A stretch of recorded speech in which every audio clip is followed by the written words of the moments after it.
Nagpatigan sa ublang protesta mga ginikanan kag pila ka residente sa atubang opisina sang DepEd Aklan sa Banwasang Kalibo. Luyag nila nga palinon ang principal nga si Mary Ann Alcido sa Estancia Elementary School. Akusasyon sa ginikanan ang hindi maayo nga batasan kag patakaran sang school principal.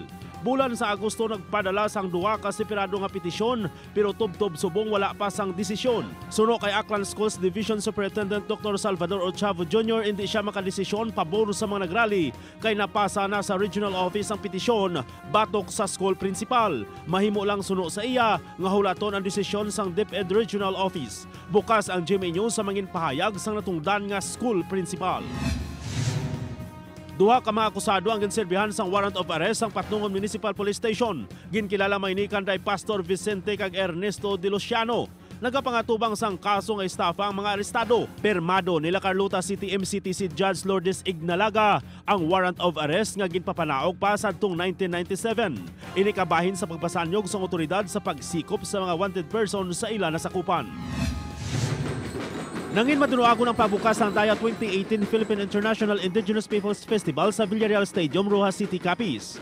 Ginbida sa mga nagpasakop ang ila tradisyonal nga obra maestra, pagpamulong, mga tradisyonal nga bayo sa mga IPs, subong man ang naandanan nila nga pahampang, cultural performances, tradisyonal nga mga pagkaon, kag syempre ang mga ginapabugal man nga mga produkto.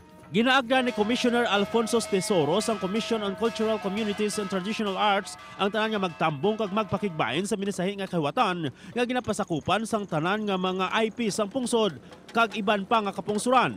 Magatakop ang aktibidad buwas nga adlaw.